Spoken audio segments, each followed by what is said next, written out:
அனைவருக்கும் வணக்கம். இப்பொழுது அடுத்த ஒரு தலைப்பாக பார்க்க போகிறது 100 நானோமீட்டரை விட நுட்பமான பொருட்கள் தயாரிக்கும் திறமைதான் நானோ டெக். இந்த திறமையை 2 விதமாக அணுகுகிறார்கள் என்று சொன்னோம். ஒன்று டாப் டவுன், அடுத்து பாட்டம் அப். தற்போது மைக்ரோசிப்புகளை தயாரிக்க பயன்படும் ஃபோட்டோ லித்தோகிராபிக்ஸ் முறையை திருத்தி அமைத்து நானோ லெவலுக்கு குறைக்க முடியும்.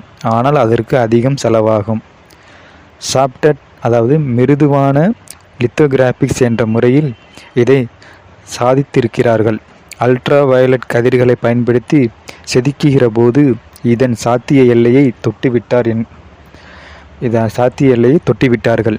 இதற்கு மேல் சின்னதாக இந்த முறையை செய்ய முடியாது என்று கைவிரித்து விட்டார்கள். அண்மையில் கண்டுபிடிக்கப்பட்ட ஆட்டமிக் ஃபோர்ஸ் மைக்ரோஸ்கோப் அணுசக்தி நுண்ணோக்கியை வைத்துக்கொண்டு டிப்பன் என்னும் முறையை பயன்படுத்தி அதிநுட்பமான சில்லுகளை தயாரிக்கிறார்கள். இதையும் நானோ டெக்னாலஜியில் சேர்க்கலாம். இதற்கு ஆதாரமாக அணு பரிணாமமுள்ள பேனா முனையை வைத்துக்கொண்டு தங்க தகட்டில் கோடு வரைகிறார்கள். இதன் நுட்பத்தை ஒரு மாலிக்யூல் அளவு கூட கொண்டு போக முடியும். ஆனால் இந்த முறையில் மிகப்பெரிய குறை, வரைவதற்கு மாதக்கணக்கில் ஆகலாம். ஆனால் இதனால் இந்த முறையில் சூப்பர் ஸ்பெஷல் செல்லுகளைத்தான் வரைய முடியும். விலை கட்டுப்படியாகாது. எனவே மேலிருந்து கீழ் குறைத்து கொண்டே போகும் லித்தோகிராபிக்ஸ் முறைகளை விட்டு கீழிருந்து அணுவாக அமைத்து பெருசு பண்ணும் பாட்டம் அப் முறைகளை மற்றொரு குழுவினர் ஆராய்ந்து வருகிறார்கள். இதை சரியாக பயன்படுத்த அணு அல்லது கூட்டணு அளவில் ஆதார இயற்பியல் விதிகள் அதாவது குவாண்டம் விதிகளாக இருப்பதால் அவைகளை எதிர்பார்த்து செல்வது கடினமாக இருக்கிறது. இதன் காரணமாக அந்த விதிகள் எவ்வேளைகளை நிச்சயமாக சொல்ல முடிந்தது அவைகளுக்கு ஏற்ப உற்பத்தி முறைகளை அமைக்க முடியும் என்பதை தான் ஆராய்ச்சி சாலையில் கவனித்து வருகிறார்கள். குவாண்டம் புள்ளிகள் என்ற விளைவை 1970களில் இயற்பியலாளர்கள் கண்டறிந்தனர்.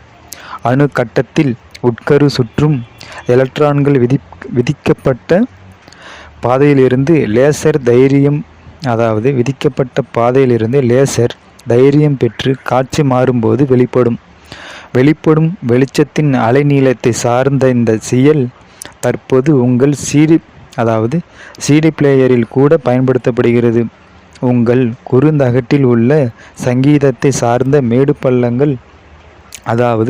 பள்ளங்களை லேசர் டயர்டு என்னும் சாதனத்தை கொண்டு டிஜிட்டலாக படிக்கிறது. இந்த சாதனத்திலிருந்து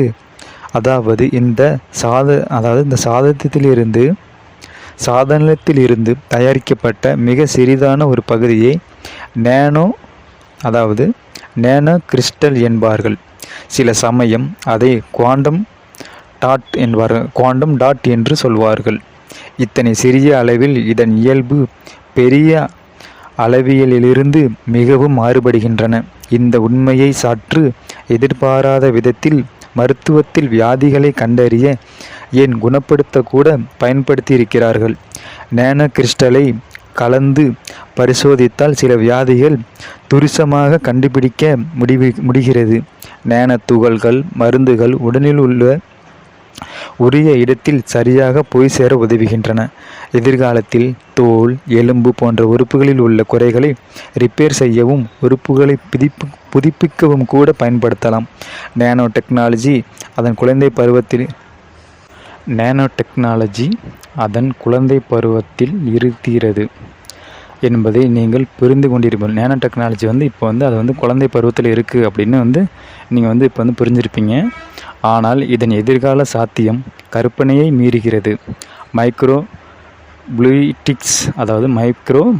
ப்ளூயிட்டிக்ஸ் என்னும் இயலில் அதிநுட்ப திரவ பொருட்களை கலந்து பரிசோதிக்கும் முறைகளை ஒருவரின் இரத்த துளி ஏன் எச்சிலில் கூட அவரது மருத்துவ சரித்திரத்தையே ஒரு நிமிஷத்தில் விரித்துவிடும் என்பது சாத்தியம் தெரிகிறது. சற்று விரிவாக சிந்தித்தால் நானோ டெக்னாலஜி மூலம் எதிர்காலத்தில் சாத்தியமாகக்கூடிய பொருட்களை சிலவற்றை நாம் கவனிக்கலாம்.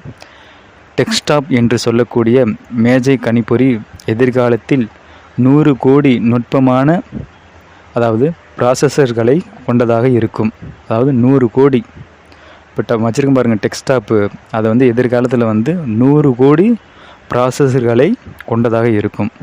சூரிய சக்தியை பயன்படுத்தும் அமைப்புகளில் ஆற்றலை பன்மடங்காக ஆக்கலாம். டாக்டர் அப்துல் கலாம் இதை தான் குறிப்பிட்டார். லேசர் செல்களின் ஆற்றலை 15 45க்கு உயர்த்தினால் இந்தியாவுக்கு பெட்ரோல் தேவையே இல்லை என்று அப்துல் கலாம் ஐயா அவர்கள் குறிப்பிட்டார். அடுத்து வந்து மருத்துவத்தில் கிருமிகளை கொல்வதற்கும் சேதப்பட்ட ஒரு பகுதியை மரமாத்து செய்யவும் வசதிகள். அடுத்து எக்கை விட 100 மடங்கு பலமான உலோகங்களின் கூட்டுப் பொருட்கள். அடுத்து இராணுவத்திற்கு பயன்படும் பொருட்கள். அடுத்து மாலிக்யூல் அளவில் உற்பத்தி செய்யும் திறமை. இதுதான் இந்த எதிர்காலத்தில் இன்னும் அட்வான்ஸாக போகும். மீண்டும் அடுத்த ஒரு தலைப்பில் சந்திப்போம். நன்றி, வணக்கம்.